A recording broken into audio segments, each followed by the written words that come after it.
We're live. What's up, our fibromyalgia friends? Good morning. It's day 10. Welcome to the Fibromyalgia Conference. We are so excited to have you here. And okay, no more music. We got it working. And day 10, we made it through. A little bit of brain fog is definitely surfacing in, but thank you everyone for joining us.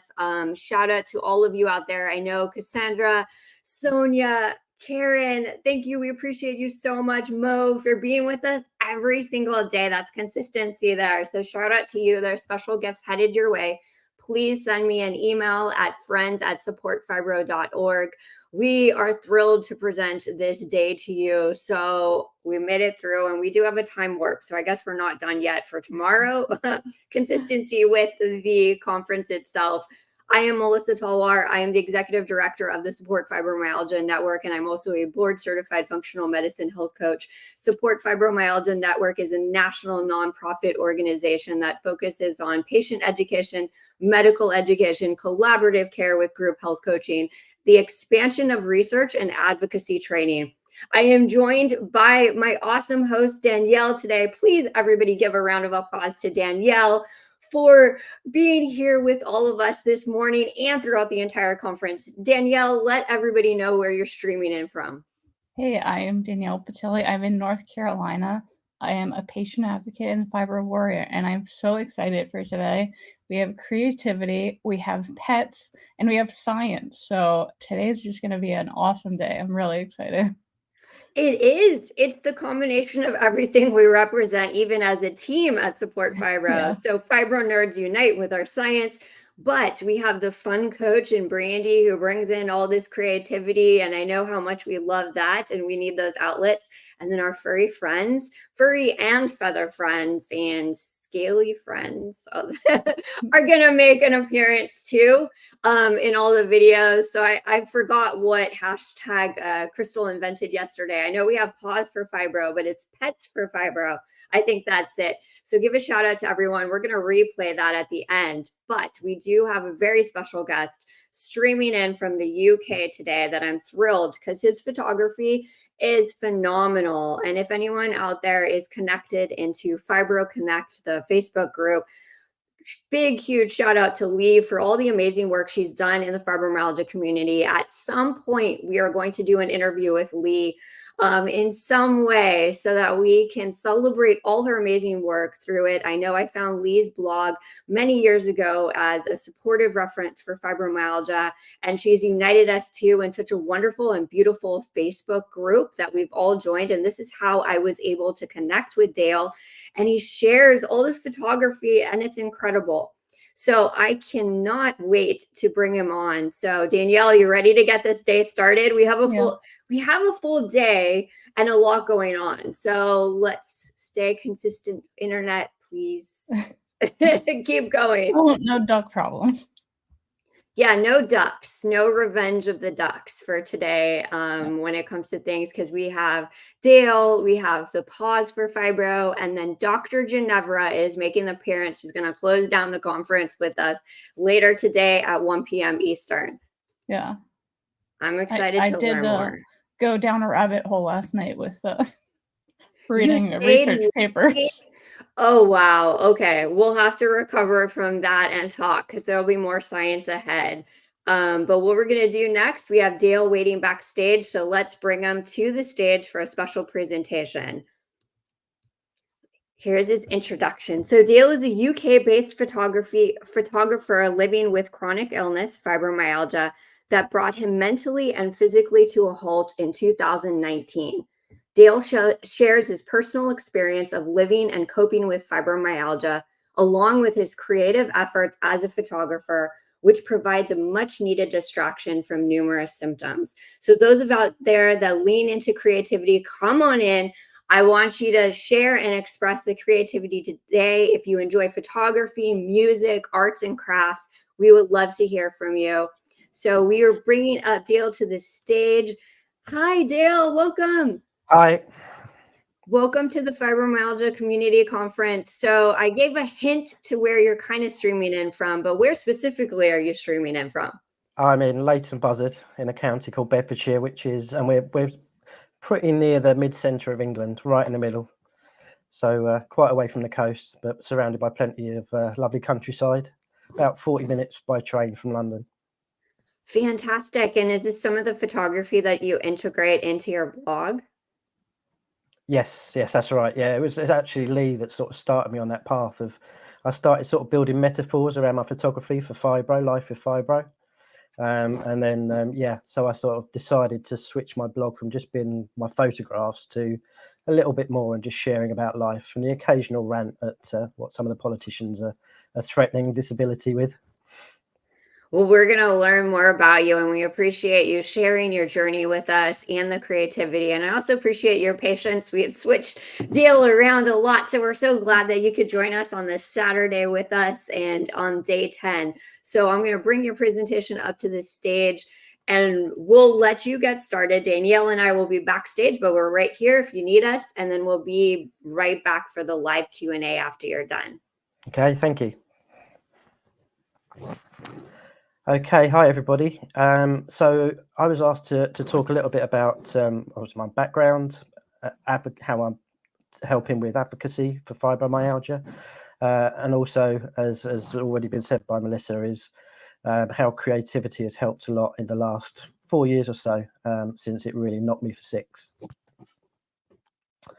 So a little bit about my personal background, just from a fibro point of view. In 2018, I was diagnosed with central sensitivity syndrome. That was by a neurologist at Stoke Mandeville Hospital, which some of you might know, which is where the Paralympics was born. So a very good hospital to be under the care of. In September 2019, something literally stopped me working from a mental point of view and a physical point of view. So I was diagnosed with fibromyalgia by the same neurologist, who then had it confirmed by a pain consultant, and that was on Christmas Eve 2019. In April 2020, after trying to think about how I could get back to work, unfortunately I couldn't and had to leave a role in logistics management, which, as you can imagine, is very involved and a very stressful environment to be in, especially when it's delivery to the healthcare sector. Following that, just after the pandemic had hit and we were in lockdown, I had a video conference call with the pain clinic, and they ran through everything, and they quickly discharged me because I was already undertaking the self-management that they could offer. So that was the things like doing daily yoga. I was already doing meditation. Diet was good. I wasn't showing any other symptoms that they were worried about. So they discharged me and said, if you need us, come back. But I'll talk a bit about how difficult that is later. So really you're sort of thinking, is that it? And really it's up to me now to try and work out how I can function this way, or if possible, improve it. Because of the pandemic and quickly being discharged from the pain clinic, that meant I had no contacts, and so there was no further investigation of symptoms. So that kind of has led me down the route of advocacy and trying to speak up for people with fibromyalgia and to let those who haven't got it know what it's about. I think one of the most frustrating things is the tagline, "There's no known cure." So when somebody is diagnosed with it, and I've spoken to a few people recently locally that haven't been diagnosed long, and that is the biggest thing for them to get their head round. Although that's the case, there is a lot of research that's ongoing, and it provides hope. But as long as medical professionals start to open up to that new potential with these alternatives, and we have to be honest, there needs to be some removal of financial limitations.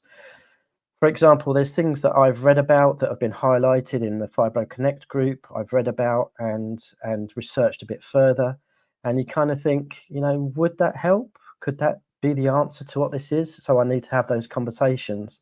And that's things like hyperbaric oxygen therapy. Could that help with the brain fog? Intracranial hypertension, if that's there, would that help with my vision and the challenges I have with that? And as we've heard Dr. Michael Lenz say, and really does push on this a lot in his work, the undiagnosed ADHD and autism, if that's potentially there. One of the things that I've advocated and I've written about quite a lot on my blog is the importance to reflect. self-educate and self-advocate so that we can be listened to and heard by medical professionals, and so that we can do our own self-improvement. It also helps us learn from others. And I think it's that reflection and self-education that has helped me understand that actually 2018, 2019 was kind of a point in life with fibro, and I've probably had it a lot longer than that. One of the key challenges we all have across the world, it's no different anywhere, I don't think, with the exception of individuals like Michael. There's few medical professionals who understand or have in-depth knowledge of fibromyalgia and related conditions. And under that, I just want to highlight also dentists, because when you go to the dentist, even though you're doing all the care and things you should be doing to look after your dental hygiene, they're still having a go at you, and you mention fibro and they're completely clueless. So in a way, you feel like you're on your own. The UK NHS waiting list times are at the moment large, and I don't think it's just the UK that has this problem. Extremely long waiting list to see specialist consultants. I currently have 3 referrals to speak to consultants to investigate things that I think might help, or at least should be investigated and ruled out. And I'm looking at a year plus, or for potential ADHD, that's 2 years plus. So what's my contribution to advocacy? One of the things that I am doing is a public contributor for the consortium to research into individual, not easy to say, interpersonal and social influences in pain, otherwise known as CRISP. And it's part of a UK funded program to research life with chronic pain.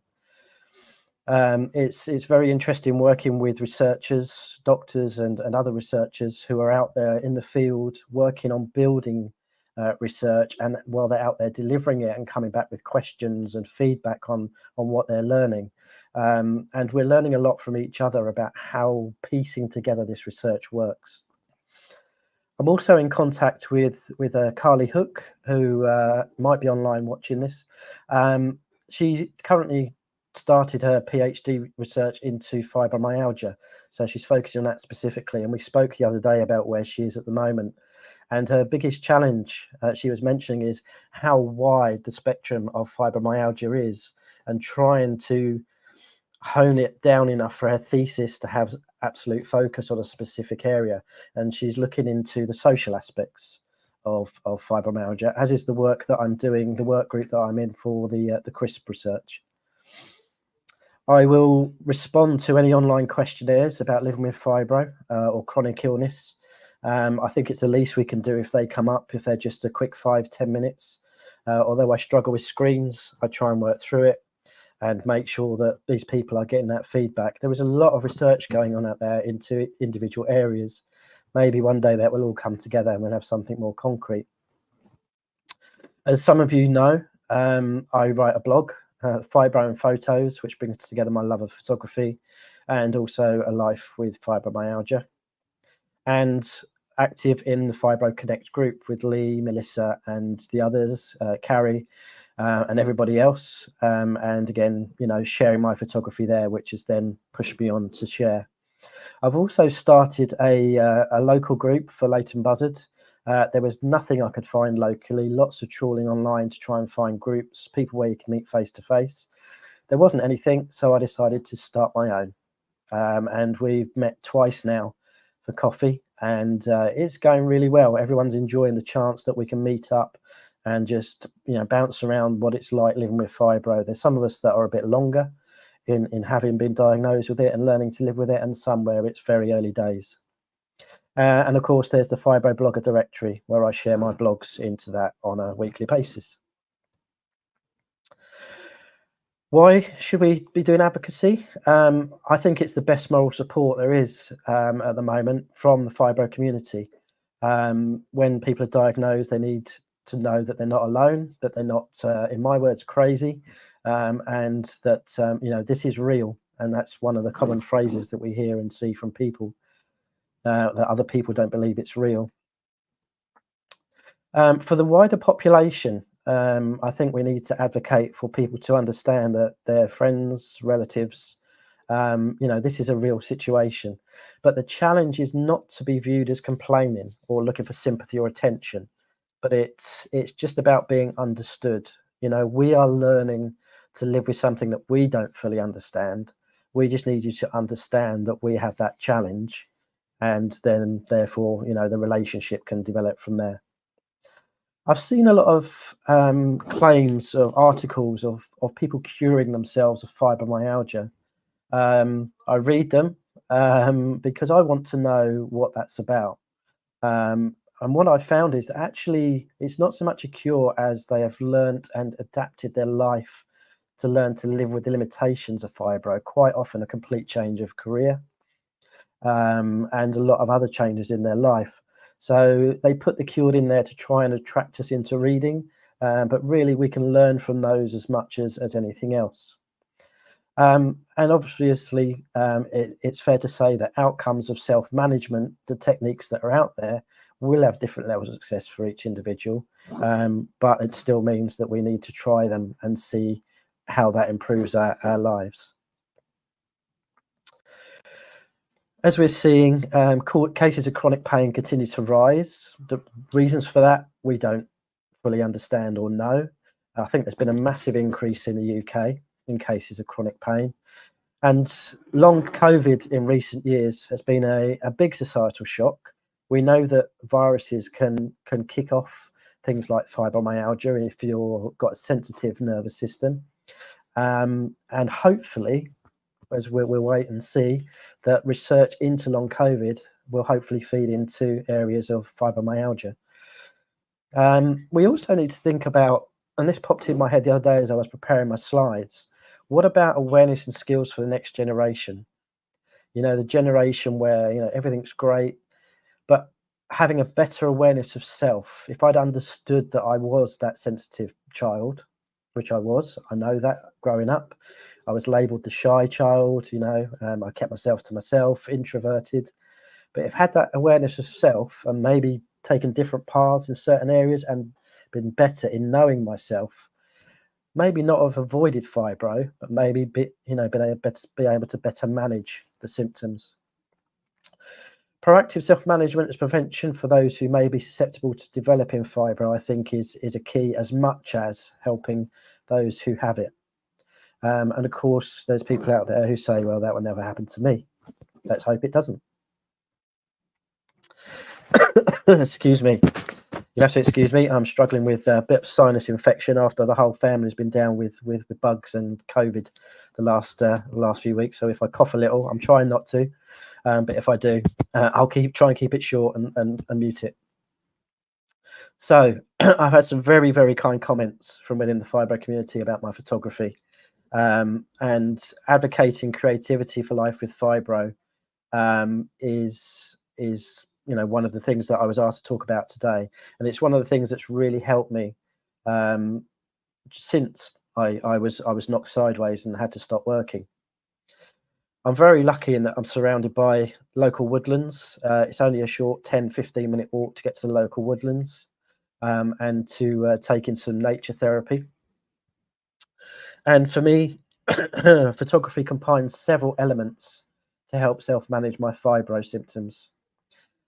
It goes without saying, it's exercise. I'm also carrying weight because my camera bag isn't that light, even though I try and strip out what I don't need. It's mindfulness. You're focusing on your surroundings, where the potential shots are. You're taking in not just the wider details, the paths where the light comes in, but also looking at the smaller details. As some of you will have seen, I focus on the fallen leaves, the butterflies in the summer, that sort of thing. It's a meditation, a walking meditation, a photography meditation with that mindfulness, and a nice distraction that, although you can feel the fibro pain, I'm in a location where I'm not bothered by it. I get the occasional pet therapy. Unfortunately, our dog passed away in 2012. She'd be getting a lot of exercise if she was still around now, a lot more than she used to, bless her. But obviously there are a lot of dog walkers walking through the woods. Sometimes I get some candid shots of them, but very often I get the chance to pet the dogs as they come up and say hi. I was crouched down the other day, and taking a shot on a path low down, and a Labrador's head just appeared and rested on my shoulder, looking over as if to say, "What are you doing?" There's obviously the social interaction with other walkers, as well as some alone time, and there's that natural curiosity. So it covers a wide range of what we're advised are some of the elements of learning to cope with fibromyalgia. And occasionally, as you can see, I'll take my tripod and I'll do a shot that includes myself trying to work on some concepts, some ideas that might involve people in pictures in later photography projects.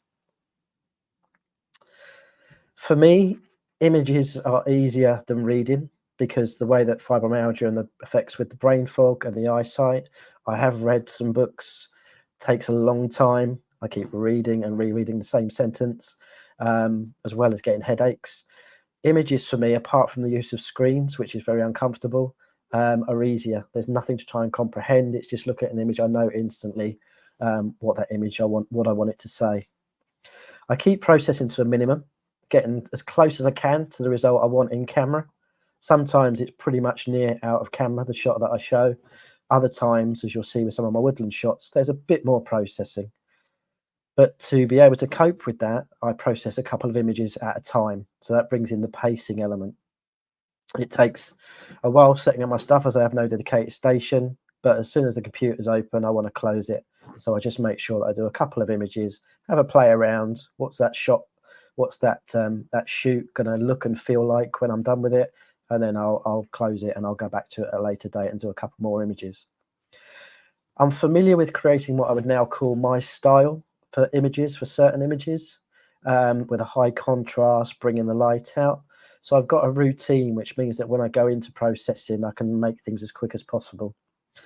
So what I do try and do is work within my pain limits, and I've put there mostly, because as you can see with his happy little bluebell waving his arms at us early in the season, around April, May time, in the local woods, getting down that low with very sensitive spine and neck is extremely painful, but the results pay off when you've got these sort of images to share.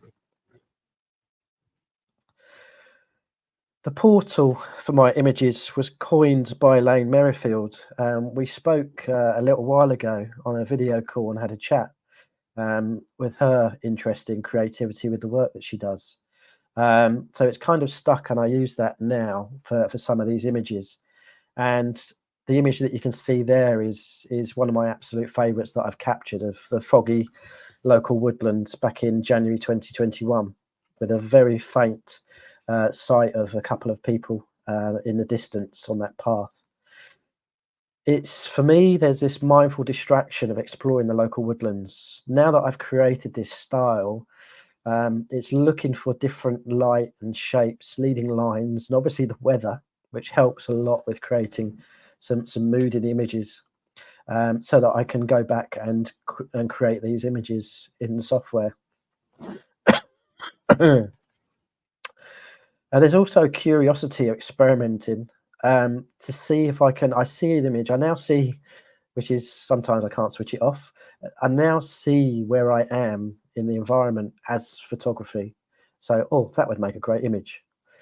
So it's this curiosity of experimenting to see if I can create what I see in my mind's eye, and also images that intrigue others. And from the feedback that I've been getting and what's been said today, I think that I'm achieving that objective. We did have some snow last December for a few days, so I made sure I got to local woodlands. Very, very cold. I had to warm up for a long time when I got home, but very much worth it. And I want to, with these images, encourage the viewer to ask things like, where does that go? What's down that path? I get that on Instagram a lot. People saying, I just want to go there and find out where that path leads. You know, walk under this bridge that's been created by the snow weighing down that branch. And I'd like to use a phrase that was on a podcast that I listen to weekly, the Photo Walk podcast, a couple of weeks ago. And the phrase was, we're not photographers, we're therapists. It's not just therapy for the photographer in going out, capturing these and creating images and in using our creativity and embracing our creativity. But it's also therapeutic for people who look at them. And, you know, this is why people stand and stare at an image for a while in an exhibition. Sometimes, especially with lack of travel being a challenge for new locations, you can get to a point where you feel a little bit uninspired. So I like to change how I see or capture the surroundings. And this is a shot of the 4 lenses that I have for my camera, right from a 50mm prime lens, for those of you who know your photography, to a standard kit lens, a zoom lens, and then we've got the fisheye lens, which I recently used for some shots in a cathedral in Norwich. And quite a few people, including myself, if I look at those images now, it makes you feel dizzy. But it was worth it. So I'll use a different lens, or I'll only take one with me. So limit myself. Sometimes I won't take any images, but I'm still out for the walk, getting all those other benefits. Sometimes I'll take a different route if it's a regular location. So I might do it another way round. I might see a path that I haven't taken before through the woodlands, or walk a bit further into a different area. If I have the car, then I will sort of get up early and go on a early woodland walk in a slightly different location, not too far away, but slightly out of walking distance. We obviously have the change of seasons, and you'll see my photography develop as the seasons change. Local events, I'm always keen to get to those, especially if there's vehicles involved, classic vehicles, that sort of thing, just as a different area of interest, and to make sure that, because I just love photography as a whole. The woodlands, etc., has taken off because that's easy for me to do. It would be the same if I lived in London. I would be doing a lot of urban photography, and that would be my thing. But if local events come up, that gives me a chance to photograph other things. Through those events, I'm looking for objects of personal interest. If we take a trip, you'll have seen recently that I've posted a couple of posts at least on the challenges of trip to London. But the camera is always around my neck. I'm taking pictures and posting those as part of the experience. Again, it's distraction from the challenge of doing 12,000 plus steps around the capital. And sometimes you need to focus on the smaller details, like the leaf that I showed you on the first slide for the photography segment. So you get to local events, you never know what you're going to find. And this image got a big reaction online when I posted it. Obviously, there's a lot of post-processing there to make that car shine and look as it does, in the sort of style that I've gone for, the high contrast style. But why wouldn't you photograph this? The chap that owns it, it's not the chap you can see standing there. It's just a bonus that he was stood there with his braces and his summer hat on, which completed the image. But this car is immaculate. It's been completely refurbished. And so it would have been a shame not to capture it. And this is the image that I visualized in my mind's eye when I was crouched down, taking a shot of it. And then there is London. I've mentioned that we're not far away. Unfortunately, I haven't traveled into London as much as I would like. When I do go in, I want to make the most of it. At the minute, it's very challenging to arrange trips in because we have so many rail strikes going on with the drivers demanding more pay and better conditions. But when I do go there, I try and make the most of it. This is actually one of my absolute favourite shots that I've captured in London, and I think it's a once-in-a-lifetime opportunity. I was stood on Millennium Bridge facing St Paul's Cathedral. Actually, I was shooting the cityscape from the bridge with the river down the centre of my shot. You've got things like the Shard and the city in the distance. Tower Bridge was down in the distance. And a friend of mine, all I heard him shout was my name. We were the only ones on the bridge. And then I turned and saw these two people walking along the bridge with 1940s style dress and bicycles. They may probably going to one of the exhibitions or tourist attractions in the capital. But you can see, I think, why this is one of my favourite shots. And we speak a lot online in the groups about sharing gratitude, what you're grateful for. You've got to be grateful when moments like this pop up and all you've got in the frame are the two individuals you wanted to capture, rather than a lot of the members of the public, which would have happened later on. I think this was something like around 8:30 in the morning. And obviously, I can't share any of the images, keeping it private, but documenting personal memories has been a big thing for me. My photography has meant that I've got some lovely shots of the family. my son, as he's been growing up, I've documented his football from age 6, 7, all the way through to 16, photographing for his teams when they were playing. And he's got over 300 images in an album somewhere for him to look through and remember his experiences, as much for us to see how he's grown up. And recently got some lovely shots of him with his granddad. My dad is not a big man. He was 5'4" before health conditions made him shrink a little bit. My son is over 6 foot. So with those in the distance, a lovely candid shot of my dad walking with his grandson, and sort of how the next generation is there. So from a creativity point of view, being able to capture images and create some nice memories that I'm able to share with the families.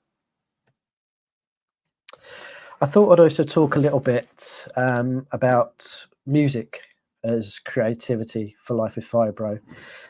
Any of you that have heard my interview with Dr. Michael Lenz on his Conquering Your Fibromyalgia podcast a little while ago will know that Michael broke down the interview into my story, photography, and then we spoke about music at the end of it. And again, it's one of those things which I realized very early on with fibromyalgia that creativity is my natural thing. It's always been there in the background as hobbies, still is. They still are both hobbies. I'm far from making a living out of either of them, but they come naturally. And as I've had more time to just focus on them, more it's flowing out of me more and more. And that's something I'm, again, very grateful for. So I've always had a fascination of music. I think it was about 6 or 7 when I first heard Thin Lizzy, that dual guitar sound on the radio. And from then on, I was hearing music, etc. And apparently, when the neurologist was asking me questions about central sensitivity, one of the questions he asked was, do you always hear music in your head? When you listen to music, do you hear it, the embellishments that aren't there, that if you were going to sort of rearrange that music, you'd be putting orchestras here or taking that out and putting something else in? And the answer is yes. I always have what I think are originals in my head, or I'm hearing other tunes constantly in my head. Through meditation over years, I've learned that I can switch that off. But now that I'm living with fibro, I'm able to work, this keeps my brain active and creative, as well as the photography. I did play the recorder, like many in school. That was the instrument of, let's give everyone a go at the recorder. Then when I went to secondary school, I played the flute in the school concerts and orchestra. I used to be able to sight read, not now. And I think with the fibro and my vision problems, trying to read note to note would really be a big challenge. So I picked up the guitar. That is what I wanted to play. My school music teacher couldn't play guitar. It's one of the rare instruments he couldn't play. So I picked it up myself, and I'm mostly self-taught. I have had a few lessons, but not many. I've had a choice of acoustic or electric. That allows me to find the voice and relate to the mood that I'm in. And also it's about vibration. Picking up the acoustic is my go-to choice. Firstly, it's easy. I just need to grab it out of the case, tune it and play. But also when you've got that body next to you, that hollow body, there's a vibration of it. The guitar I have, to me, is a lovely guitar to play. It's natural. It just comes natural picking up that guitar and playing, compared to some others where I might pick them up and struggle for a little while. Picking that guitar up is natural, lovely vibration, and you just get into the flow of it.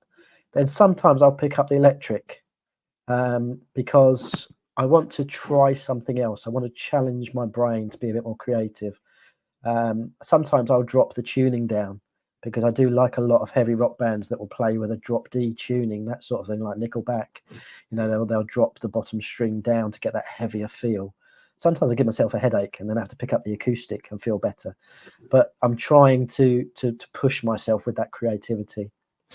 I play and write the music I like. It's got to feel good to me. There's no point trying to play stuff that doesn't resonate with me. And sometimes, although I've heard an original version for a number of years, you'll hear a cover version, and that triggers something in my brain that says, actually, I could work with that idea. Even though I like the original, that's now triggered me to try and want to do that. And just as a little aside, the electric guitar that you can see there, I actually hand built it in 2003. So again, creativity. It's a lovely guitar to play. Yeah, I would say that. But I went on a build your own course with a master guitar builder for 5 days and came out with that. One of the challenges of doing this with fibro is the ability to coordinate hands and fingers varies. And I'm sure that's the case with many, that sometimes it takes a while for me to pick up the guitar and start feeling like my fingers are coordinating with the strings and that sort of thing, and my picking fingers are doing the same. Singing, I've always loved singing. I'm thankful and grateful that I have a voice where I can sing, coughing allowing. But there is also huge benefits. Somebody was talking in our local fibro group when we met the other week about stimulating the vagus nerve. And I said, well, the simplest thing to do is sing. It's about the vibration. And I have to say that when I get in the flow, so after 20, 30 minutes of playing and singing the right songs that really just, give me that feeling, I've found my voice. It's very hard to explain, but that vibration, not just the instrument, but of my voice, really lifts me. And that's the only way at the moment with the brain fog that I can explain that. Also, it's about finding your voice. My voice ability varies. And I know that Carrie has mentioned this in the past, with her singing career. Your voice ability varies sometimes to the point where you can't carry on. But for me, as an amateur and somebody who's just doing it for me, I'm changing key constantly so that I can carry on doing that. So I might have been singing a song in a certain key for weeks. All of a sudden, I've got to pick up the capo, put it on the neck of the guitar, change the key, and I find that I can do that song. And that's, yes, it affects my confidence performing in public. I haven't done an open mic for a long, long time, and I would not go out and do that at the moment. Hence the videos that I put on YouTube. Only the best ones go up there, or the better ones go up there, just to give people a feel of what I've been doing. But also in terms of it's just me in the room, it builds my confidence that I can still do that, and it's easy. Just change the key. There's obviously breathing and relaxation involved. And the crazy thing is, and I guess we will all say this, I can remember lyrics from 40 years ago in the 80s, when music really started being a big part of my life. But you asked me what I said a few minutes ago, then no, or what I said just now, I can't remember. So music has that magical thing, and we know that from the research that's being done into Alzheimer's and things like that. And it's nice that my cognitive function, in terms of bringing the hands, the head, the voice, everything together, it just works. It just clicks, which says to me, this is what you're meant to be doing, or one of the things you're meant to be doing. And I've put in brackets for a short while, because as we all know, even when you love doing something, fatigue can come in and just knock you out. I do compose my own songs, and this comes as a surprise to me as much as anything. But if I sit with a guitar, or I'm just doing other things, lyrics, melodies, chord structures just pop in my head. It's something which I can't turn off. It's something which I enjoy now. It keeps my brain active, as I said earlier. I look for chord structures and melodies that evoke feeling in me, and then hopefully feeling in other people. Some people looking for things that are always make them happy, but I've tried writing sort of just a straightforward pop song in a major key. That's not me. It doesn't work for me. So I write what works for me. It is very therapeutic to get lyrics down about personal experience. Some of you will have heard Say Goodbye about being hit with fibro, and some of you might have seen my other, what I would call my less well constructed, but to the point, fibro blues. Writing your own songs is a huge sense of achievement, and that gives you that kick of dopamine, makes you feel good about yourself. And I always wondered, if I wrote songs, how would I know when they were finished? My mind and how it's working now is just a case of, I've written a song, I sing it through, and I know it's finished. It just feels like a song. And sometimes I feel like songs that I've been singing for years when I've only just written them. So in advocating creativity, whether it's photography, music, painting, crochet, whatever it is that you do or find comes natural to you, I encourage you to go out there and do some of it. We know that in the fibro community, there are many who are naturally creative.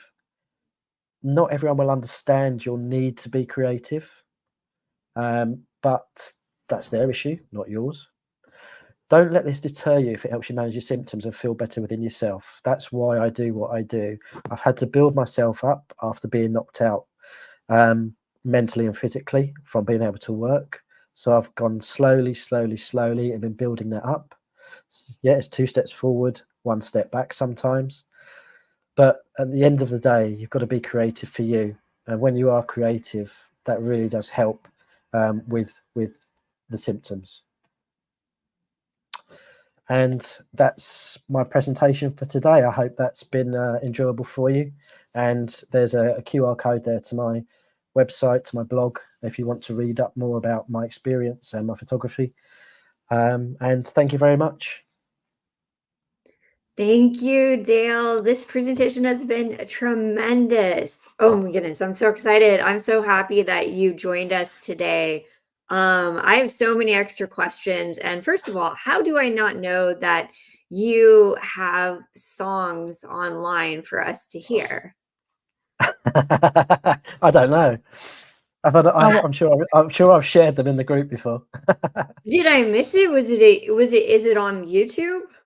Yeah, it's on YouTube. Yeah, actually, I must have tweaked my slides because I thought I'd put a link to an excerpt of one in there, but I obviously decided to take that out because I thought, if I'm struggling with reading my slides and talking, I didn't want to run out of time. So, but Hey, yeah, there are. Okay, you're among friends, and I think there's more discussion I have to have, like, off off the stage, because the music, for me, music is medicine, and I've utilized that. I just being surrounded by creatives, because that is not my strength, gives me a sense of understanding of passion and flow. And you mentioned that, which I just love hearing. I was backstage, like, texting Danielle because I was like, oh my goodness, this is wonderful, and your research background too. So I know people are here giving you shout outs. Carrie, I know she has to go back to rest, but she's here cheering you on. Hi, Carrie. I hope you're feeling better. I know she's not too well at the moment, so fingers crossed, Carrie, that it gets better soon. Yeah, we appreciate all the work that she's doing and stuff. And I know, well, it's something, maybe we can replan this when she is feeling better. Everybody's been talking about a fibromyalgia concert, which got confused last year with conference. So apparently we have a fibromyalgia concert in the works in the future at some point. So I know Carrie was doing she wanted to have a fun night. So maybe during May or something in April or May, we can all coordinate, because there's a lot of creatives in the music side. Apparently, I'm learning even more. And now we have a perfect 2 songs we can add, in there from Dale. And I didn't know. I have heard your songs before, because I was looking up songs with fibromyalgia so I could play when I had my friends over for Fibromyalgia day. And I played your songs. I had no idea that was you, so that's awesome. Yeah, it's been, I think it's been a couple of years since I actually got the mic out properly to record. I use it every now and then just so I can hear myself back and just see, and I go, oh my God, my voice is so, sort of down, and then change the key and but then just doing it for me. So I have actually got a Christmas song, but because we've been knocked out with family being sick and that for the last month, I've not had, I wrote it a couple of years ago, just not had the voice or the time, the right timing to have the place to myself to get everything set up to just get an acoustic version of that recorded. But yeah, I've got so many part songs that when I pull the guitar out, I'll do some covers to myself just to get in the flow, and then I'll sit with a pad and just start scribbling whatever comes out. And I never thought of myself as a writer, because I always had a hard time with the English lessons and that at school. It wasn't natural to me to start, trying to analyze Pride and Prejudice and things like that.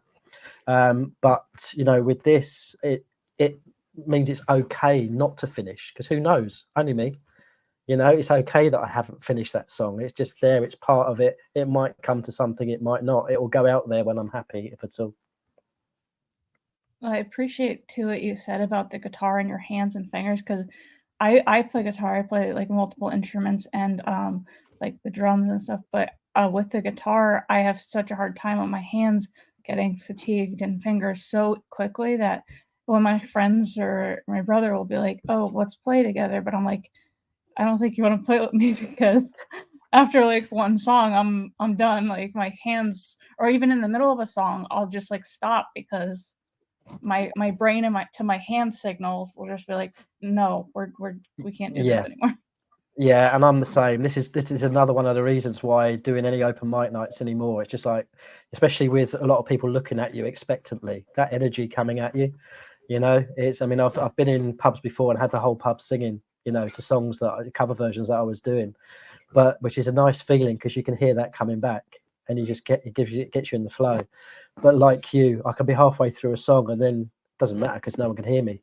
But you sit there and stop and think, hey, right, firstly, what song was I playing and where was I? What was that next chord? I played it for years. And all I've found is it's that building it up, it's building up that memory and just keep doing it. I mean, I've not picked my guitar up for a couple of weeks now with other family requirements. So I know that when I pick it up again, it's going to be very, very rusty.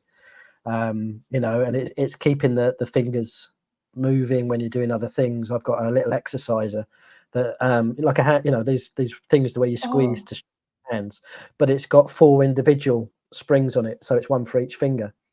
So every now and then I'll get that out and use that just to, and it's tough to do. You can get them at different levels. This is an extra light one, but you can use that then to build up your finger muscles. But I think the easiest thing, to be honest, is picking up the guitar. It's more enjoyable. Like you just sort of sit there and go, what was I doing? And it seems crazy, absolutely crazy, but hey, no one's listening. Well, and it provides you that relief for just a little bit. And I think you build up on that as much as you can. So as long as you're enjoying and you find joy in all this creativity, that's an important piece. And that's why sharing this information is so special for our community members. Mm-hmm. I want to point out, like, when you said, it's not just being a photographer or photography, it's therapy as well. And I feel that just in general, that artistic expression or enjoying anything from like photography to music to painting, drawing, whatnot, what have you, playing instruments, that a lot of people really don't understand the effect it has on your brain in a positive way, whether you are the observer or you are the creator. And one of the things like I utilize, I used to sing as well. I don't really sing. I mean, I sing in my car, and I've had people take pictures before.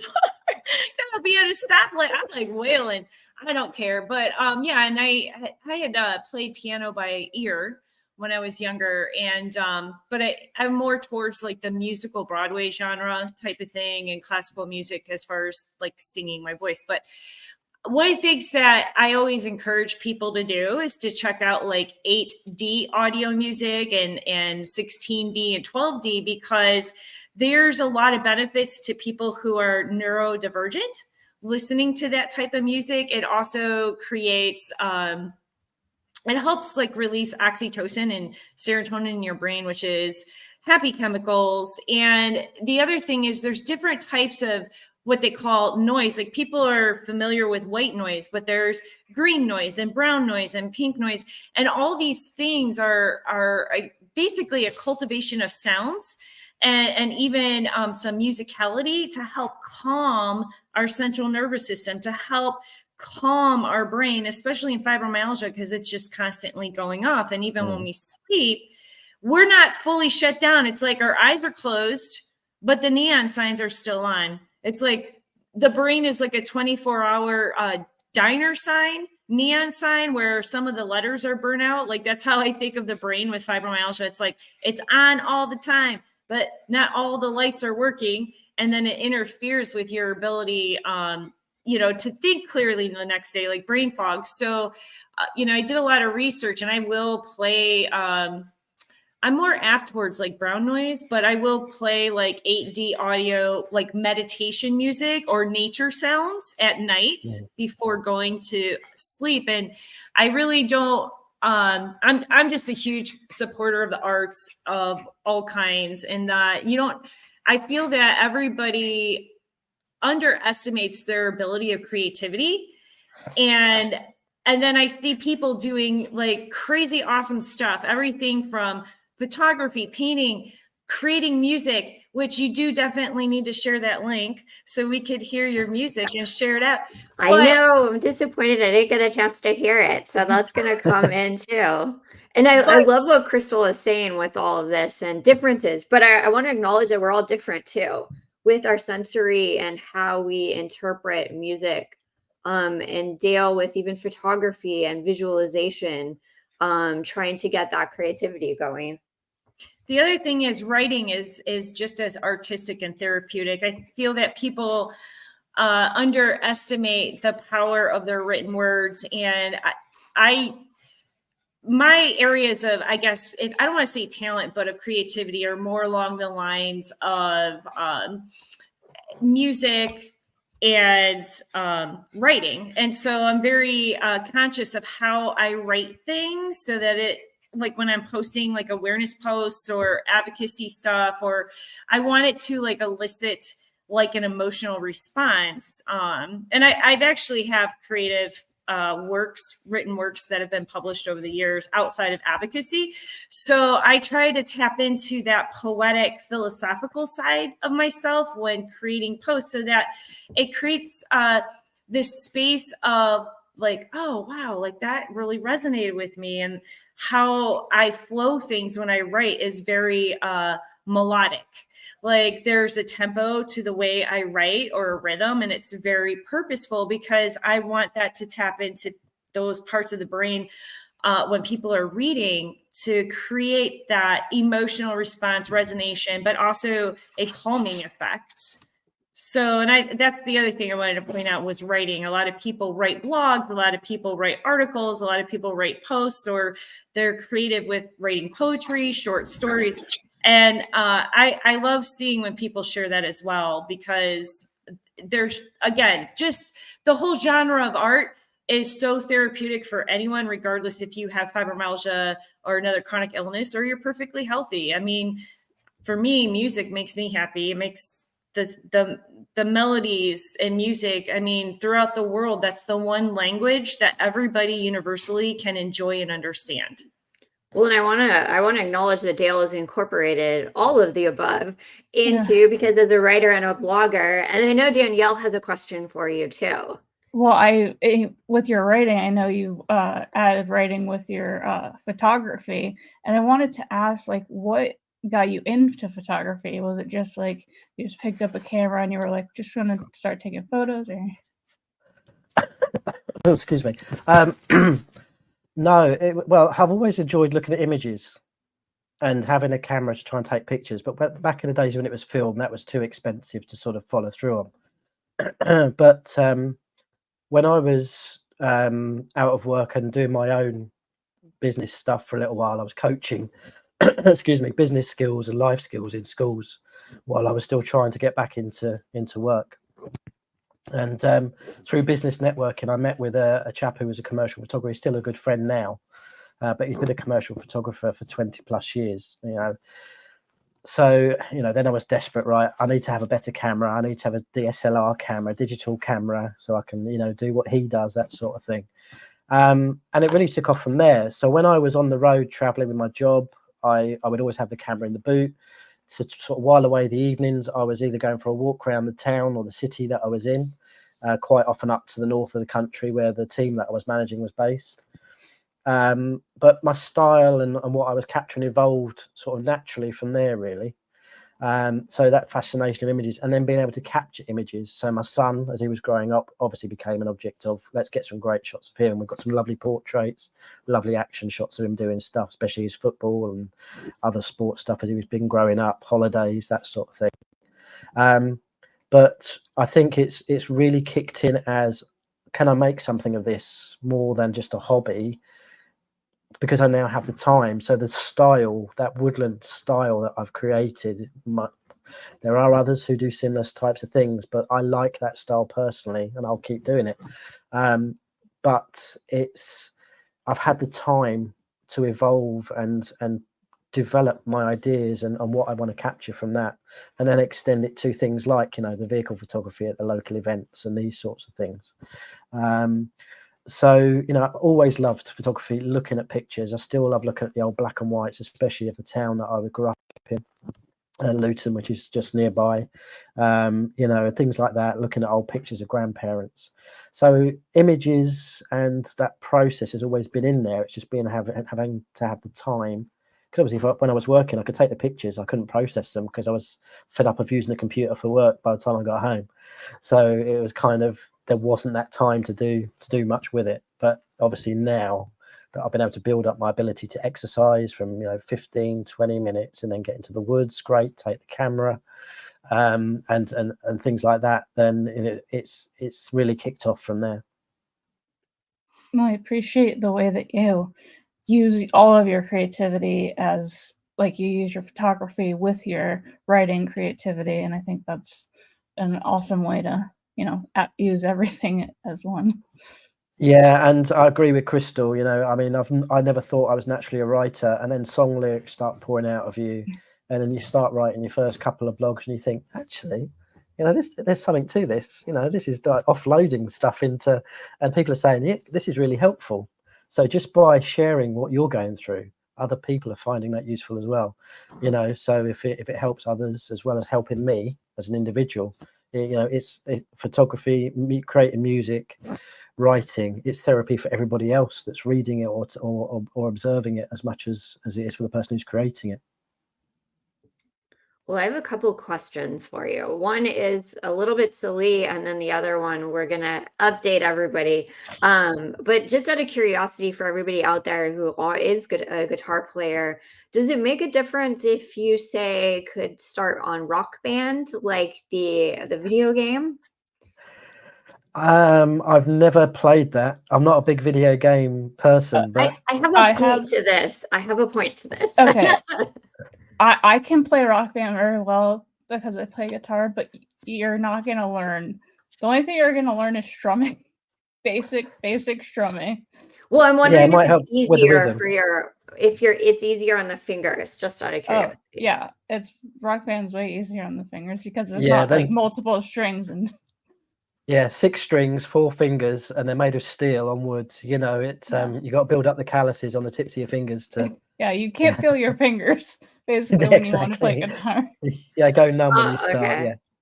I think the video imaging might be a lot, so we'd have to take breaks. But this idea just came to me as I was talking because Carrie wants to do a concert, but maybe we rock banded virtually. So as I'm brainstorming, which I should not be doing live with all of you. So now you've heard what's in my head and more to potentially come, Dale. You might be pinged quite a bit shortly after. We'll let you heal up and then I'll start to ping you and Carrie. But the second question, what's ahead for you in 2024?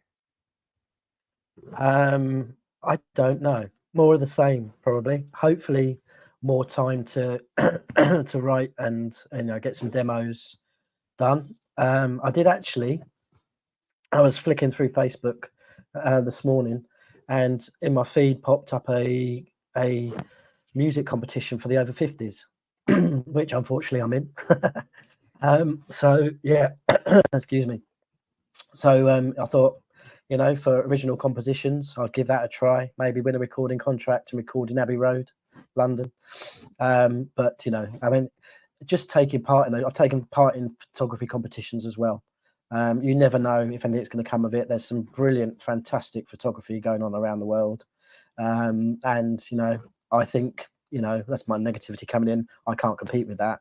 But you never know if you don't put an image in. So, for me, more of the same, hopefully to get my brain functioning better, more consistently. If that happens, I'll let you all know what worked, because nothing really has so far.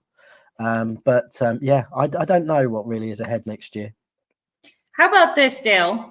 I'm one of these people that's constantly coming up with ideas. It doesn't mean they're good, but as you're speaking and talking about 2024, what if we all do a cross collaboration of artistry and advocacy, and highlight the artists in our communities on a monthly basis, so that not only are we highlighting that they're using the art for awareness and advocacy, but also to promote the work you're doing, and showcasing it and getting it across more platforms to help the artists, but also bring spotlights of joy on social media for friends and followers.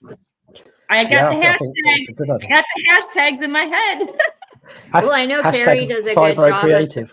Yes. And Carrie highlights all the people on her blog too, all the artists in our community. So she does a write-up. So it's all connecting and supporting, and you have support with this community, Dale. And thank you for raising a voice for the fibromyalgia community, for men living with fibromyalgia as well, which is a huge topic we didn't get into today. But we'll have you come back in 2024 with additional interviews with our Support Fibro team and talk to you more, and maybe we can dive into more research as well. But thank you so much for your time today. We appreciate it. Sending healing wishes to you and your family. And thank you for your time showing up too with like managing what is going on with the bug happening. No, I'm very happy that you asked me, and I've enjoyed it. Thank you very much, guys. And keep up the good work. Thank you so much. You too. We'll be in touch. Bye. Bye. Bye. Bye, everybody. Hello. Okay, so we are in the home stretch. We have some special guest visitors with us today because we're showcasing the Paws for Fibro team and some of the initial. Crystal, you're streaming live from a special place today, correct? With more to show?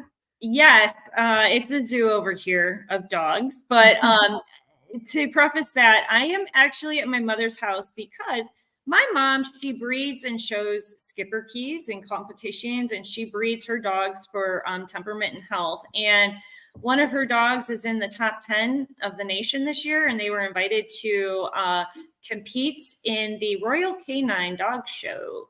And that will be, I don't know when it will air, but it will be on TV, I think after like Christmas. My mom's dogs, well, not Cody, because I never competed with Cody, but all of her dogs are champions and grand champions. And many years ago, and starting in 2015, I started doing a whole Paws for Fibro with my dog, Sydney. And part of the reason is the dogs are part of my life. And there's a lot of people that want to promote awareness, but they're like camera shy. And I'm like, well, put your pet in a purple bandana or purple collar, post your pet on social media. And the other thing is animals in general, they have a lot of therapeutic and positive physical effects on people in general, but also for people with chronic illness. So there's research that shows that having a pet or engaging with animals on a regular basis helps lower blood pressure, reduce stress levels. It helps create like a routine. My dog Cody, because he thinks he's, a celebrity, he did his own little video on the benefits of having a pet. And unfortunately, he just thinks he's the best thing next to sliced bread. So he really amped himself up in that little 3-minute informational video he did. But yeah, so the whole Paws for Fibro and then hashtagging Pets for Fibro, because realizing that not everybody has a dog or a cat. But the other thing is that just sharing the dogs, it's part of like an aspect of my life, but also make people smile, do some funny stuff with my dogs. So I have 5 dogs with me today because I'm watching a couple of my mom's dogs with my dogs while they're competing in this dog show.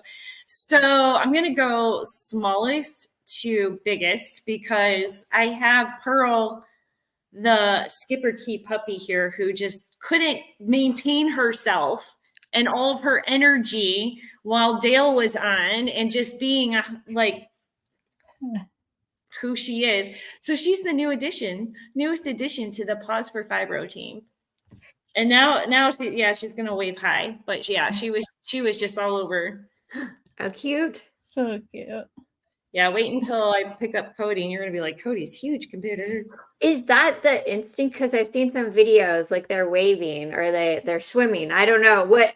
So they call it skipper keys. Yeah, some breeds of dogs have a tendency to do like they're waving or paddock caking, the skipper key wave or whatever, and they do it for different reasons. They want attention, they love you, they're excited. Cody, he lays on his back and does it because he's like, I'm just not sitting up to do this. But yeah, so the skipper key wave. And it does. It's like if you hold them up in the air and they're doing it, it looks like they're swimming. But yeah, a lot of times they're doing it when they're happy or they want something. And it's just part of their disposition as a breed. Huh. Yeah. Okay. That's so cute. So yeah, now she's a lot more calm than she was before. Like she was going nuts. And I'm like, oh. I don't know. It's a little feisty there too. So it wants more attention. Oh no, she's calm right now. Oh, okay. And then we're going to. And to everybody out there, please bring in your furry friends and pets Yes. right now. This is the time to showcase. I don't think you guys can post photos out there, but we had a thread originally of submissions. So definitely go hug your dog right now. Go check them out. Bring the dog here so they can watch and dream about also being president. Yes. I don't think Cody will ever give that up. He might I don't know. He's egotistical. So this is Claire. She's actually the founder of the Skipper Key crew. She's either the mother or grandmother of all the Skipper Key puppies and dogs. So yeah. Well, we have open positions at Paws For Fibro. So they're currently taking applications for open positions. I think we could just, I don't know. What do you want to be? State representatives. Yeah. She's very, regal looking. So I think that would work. Yeah. So then, Cody, they all know you. Wait your turn. We have Clyde. We've shown Clyde before. I don't know what it was we did. Oh, in May when we did a recap of our advocacy stuff, see the puppy. She's like, yeah. So Clyde is Cody's brother. And the puppy's now jealous that she's not on my lap. So, But yeah, Clyde's Cody's brother. He does the Skipper Key wave quite a bit, and he's a good sport. Like I'll sit here writing blogs and stuff, and he just sits there and looks at the screen. Like he's a very good support. He's a good assistant. So, and then we have King Kong Cody. And the funny thing is, okay, this is Cody. He's a brick house, but and the funny thing is, Melissa, you've met Cody, and I told you that like everybody says he's fat, and I'm like, pinch him, he has no fat. He's just a big Skipper Key. To give you an idea, his dad was big too, so they called him Chocolate Chunk. But yeah, I don't know. In all fairness, he fit on my lap as I was giving him a massage. So yeah, but for Skipper Keys, he's on the larger side of the Skipper Keys. He's definitely. And when I look at Claire, his mom, or like him next to Pearl, the puppy, I'm like, oh man, maybe he does need to go on a diet. So like I pinch his sides. I'm like, oh, he doesn't have any fat. But I've had people try to fat shame Cody, like, oh, you got to put him on a diet. And I'm like, are you fat shaming my dog? Because he's not actually fat. He's just a brick house. He's part brick house. Like that's just how it is. But yeah, Cody, Melissa had the, I don't know if it's pleasure, but meet Cody, and he's definitely, he's a great floof, but he's definitely all about the Cody. I was the instigator. I gave him a lot of attention, and we were planning the road tour. And so Crystal and I are going to be his roadies, or well, at least I'll be his roadies. So I volunteered. So yeah. So Cody's all like, it's all about him, and that's just his personality. And he's calm right now too. I don't know. It's like their sleepy time. And then I don't know. My old guy Sydney is somewhere. He's hiding. He was on yesterday. But he was the first one in 2015 to start the whole Paws for Fibro movement on May 12th of 2015. And just like had little cute little banners like, you know, bark if you love someone with fibromyalgia, or, you know, fluffs for fibro, paws for fibro, howl for, you know, healthcare equity for fibro, you know. So yeah, there. And again, it's just something cute, and it's something that, especially whether you're living with fibromyalgia, you're advocating for fibromyalgia. It's a tough arena. It really is. It's like, not to make light of when people, especially the advocates that are engaging in, you know, systems, policy, and legislative advocacy. It's very rewarding, but it's very task oriented, time oriented, and it is time consuming, where you're planning out, you know, 6 months in advance or longer, your initiatives. And so bringing your pets or things that bring you joy, like Dale brings in his photography and music. So being able to bring in those elements not only kind of keeps us motivated, but it gives everybody what they sometimes need, that serotonin boost every once in a while, bringing our pets and making them be part of the team. So, well, it definitely helps with stress. I can attest to that, as Toby interrupts my work schedule, intensely working on the computer. He'll come over, he'll try to pull on my sock and be like, you need to get away from the computer and come play with me. And it's good. It's good to take breaks, and he insists on that as well. And I know Danielle, you didn't include your doggy pet. So what's He's over here. I can get him. Yeah. Whoa. Okay. We don't even have a name. Teddy. Okay. I feel such a bad person. I was like, Okay. Teddy didn't make the slide presentation. Why? And Toby is not here, so we can't share Toby. We share Toby. Okay, so who do we have next? On my side, that's all for the skipper key. Sydney is snoozing. He's all like, Sydney's like, I was on yesterday. You don't need to see me anymore. I made my cameo appearance. So we just brought Pearl back because she needs a lot of attention. Oh, look at that. He just woke up, so he's very confused. Oh, he just woke up? Yeah, he was like dead no, you woke him up. Yeah, he needs to make an appearance, so he's okay. He's sleeping for a while. Hello. Oh, cute. Oh, look at that. We got a yawn. Yeah, he just sleeps with me, and that's like, I take him with me when we go, you know, on trips and stuff, and that's definitely really helpful to have him, you know, in the middle of the night and stuff. He's done. He's over it. And what happens is your pets become a supportive, you know, branch of your overall health and well-being. And we see a lot of animals that are emotional support animals or medical service animals.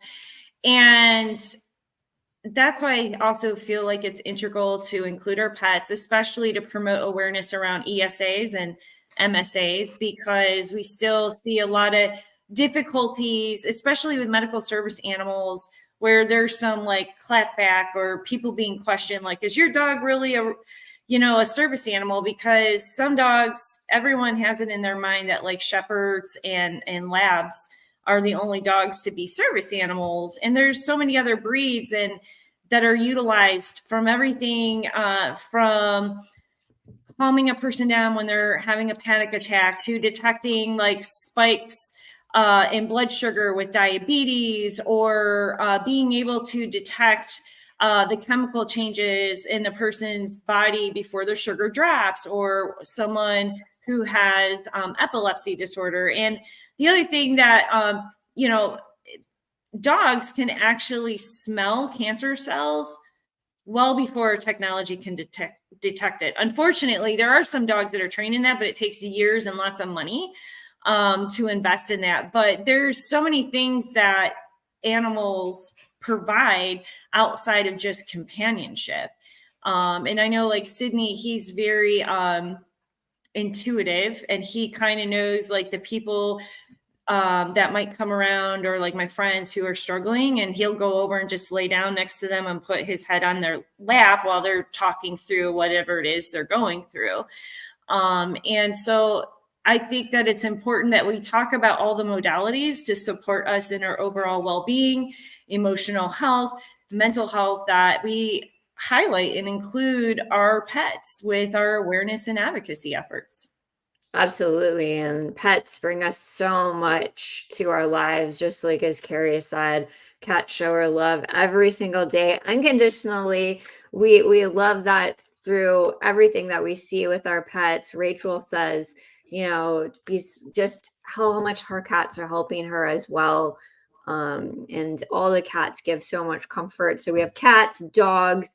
I know people have showcased too their feather friends, fish, hamsters, guinea pigs. I'm trying to find the one person who was like, I have goats and they're in my house. And I actually know a veteran that has a pig, and pigs they're very highly intelligent animals, very clean. That's a stigma that needs to be broken, but they're trainable like a dog, and they can actually be trained to use like a box, like the way a cat would, like a litter box.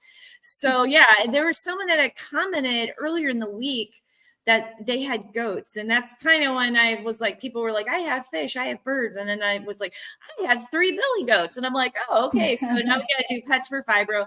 But yeah, I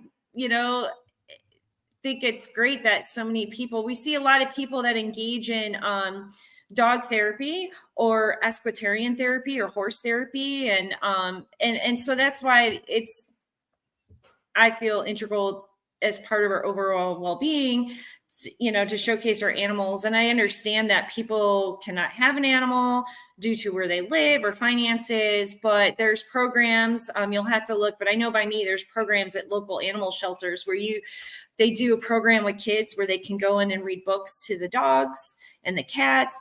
They ask for volunteers on celebratory holidays where they shoot off fireworks to come and comfort animals. And so I'm like, if you can't have a pet, but you love pets, you can always, it's hard because you're going to go and be like, I want to take one home, but you can look for these type of programs where, and I did one. I said, I know it's meant for kids, but I love dogs and I would love to be a good role model and mentor for the children there. Can I come and read? I promise I will read like Harry Potter or something. Like I'm not going to be coming in with Fyodor Dostoevsky's The Brothers Karamazov, because they'd all look at me like you're crazy. But yeah, so I've done it myself, and I've hung out with some kids and read to dogs and cats. That's fantastic, and all the work that we do. Oh, go ahead, Danielle. Oh, no. Well, I was just saying, going back to the emotional support, Teddy is my emotional support animal. So I know that that's so important. And I know dogs that, like my friends' dogs that aren't, emotional support animals will come up to me and just like be around me when I'm in like a really bad flare up. And it's like, they know, they'll like lick me more, or like whatever. It's like, they just know that I'm in a flare up without, obviously I'm not verbalizing it to them. They got the nose that knows. They can smell the chemical changes in their body. Yeah. And real quick, this is a story about Sydney, and it's part of the reason why I call him Superhero Sydney. One of the many reasons, but in 2019, May 23rd of 2019, a roofing company set my home on fire by accident. I wasn't home. But prior to that, I just had for months, I had this weird feeling like, oh, I should teach my dog Sydney how to pop the latch on the dog pen in case anything were to happen, right? I don't know why, and so I did that, and he was always really good. Like he wouldn't, when I would put them in the pen, because he could jump out, but he never would, because he's a good boy. And he wouldn't jump out and release the hound of Cody's wrath on my home when I was gone. But the fire of my home, I wasn't home when it happened. And I get a phone call from dispatch. And it was kind of crazy, and then my neighbors, and I had found out that after the fact that Sydney had jumped out of the pen and he popped the lock to get Cody out to safety. And Melissa has seen the setup of my dog pen, the Ritz-Carlton of dog pens, because I have this open floating staircase. So it's under there and the fire was upstairs. And the pen is tucked away in there. So, that is one of the things, about Sydney, is that he's very intuitive and he's the helper and the superhero and all this. So that's the other thing too. Like, a lot of people give a lot of accolades to Cody, but Sydney is an unsung hero. And that's why I say don't ever underestimate or make fun of someone who is so attached to their pet, because in one way or another, whether they're physically saving another being's life or emotionally, that they provide a lot of support, comfort, love, and happiness to people across the world, not even just people with chronic illnesses or disabilities. So be kind. You might not be a pet person, a cat person, or dog person, but be kind. Don't be like, another picture of your dog. Yeah, here's 5 more. Yeah. Our cameras are full of pictures on our phones of our pets. Sorry, not sorry, because that's all I do apparently in social media. When I get into scrolling, I think they know the algorithms that I just like animal videos. If anyone out there is like me and we're just following all the celebrity ones too, I just, it helps. I rather see that when I log into social media than other things, because it's just nice to see some of the animals that are funny or giving like a lot of love to their owners. So it's cute. Right. You're bringing a spot of sunlight on social media to break up some of that negativity, because there is a lot of it out there. Social media is a great tool, but it's a neutral tool, and how you use it depends on the outcome of what you post. And I get like some people are venting and all that stuff, but then when you're seeing so many people invested, and then it kind of changes how they're delivering their message. For me, that kind of stuff, that if I'm constantly exposed to negativity, I kind of shut down. And the thing of it is that I'm interacting, reading messages, comments, emails, and having conversations with people that are struggling. And then when you add all like the news and everything that everyone posts, like it makes me super depressed. So I have a really bad habit of I'll post something and then jump off social media and not check it until later. And I'm like, oh, people are commenting. They probably think I'm a bit of a jerk for not responding right away, but it's just for my own wellness and kind of zenness and centeredness, that I try to minimize how much I'm exposed to news feeds. And I purposely do watch animal stuff and like comedians, so that stuff will come up on my timeline more times than not. We're all in this, and I see this cracked me up, but you're welcome into our community, because you've met your community right here. We're all photo too has a cat in it. I love it. I know, and how our pets help us so much. Well, Crystal, I appreciate you joining us here with the Paws for Fibro today, because I know up next we have Dr. Ginevra, so we're going to also take a short break, and then I'm going to post the stream link for those of you that want to join us. She is going to be here in a few, so we'll take a break too as we close out. We're going to close out too with the Paws for Fibro. I'll play the video again of the collaboration of people that joined us with it. And I saw Dale's comment too, to just really huge shout out. Please rally around Dale and his photography, his work, his music. We appreciate him taking time to join us today. And we also appreciate our Paws for Fibro crew. And Crystal, thank you. We had a phenomenal day yesterday with you and the Veteran Voices for Fibromyalgia. Yeah. Thank you so much for opening your space, not just to myself, but to everybody. It's greatly appreciated, because there's not too many doors for patients and advocates to be able to share their experiences or expertise. So thank you for all that you're doing. Well, we appreciate it. It's important. It's important for people to know that there is a community out there. There's a large, vast community of advocates that care about them, because we know the challenges it can go through with living with fibromyalgia. And we want people to know that there's people out there that do care. They love them. They have the education. We can empower you as well and support. So it's much needed. And that's why this awareness is super important. And we always include all the links to everybody here. We share everybody's content on all our social media channels. So if you haven't been able to see all the content, please catch up with it. And there's definitely more to come. You'll hear from Crystal more with advocacy. We have a survey that we need to present. Danielle will be back too with advocacy and more conversations with the Fibro Nerd teams. So we have a lot more to share with everybody. So thank you to you both. I hope you'll join us at the break. So we're going to take a break and then come back with Dr. Ginevra. I did post the link. If you are watching on YouTube, there is a link, but just stay on YouTube because it'll be there. It'll be on the Support Fibromyalgia Facebook page, streaming live.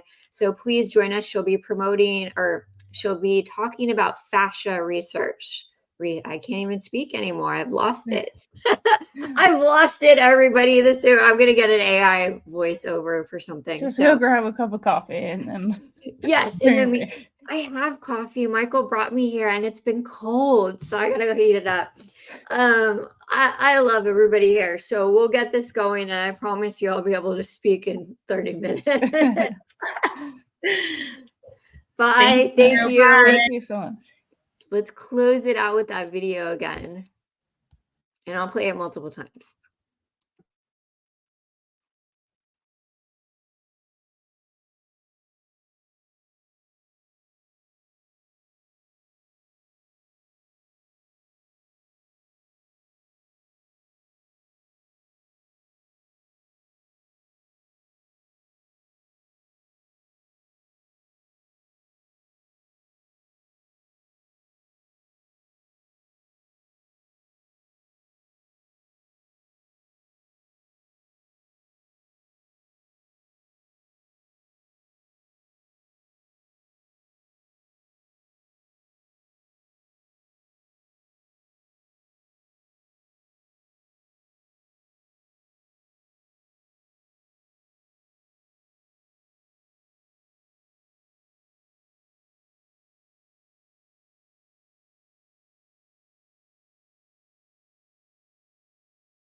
Just like the street lights lit this town, like a fire in a blaze, gotta burn it down. Can't be afraid to leave this out.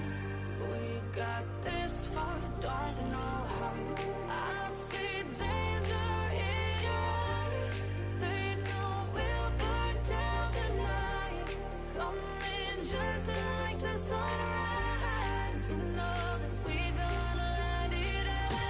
Tonight, we're gonna light it up, babe. Tonight, we're gonna light it up. Just like the sunrise, we're gonna light it up.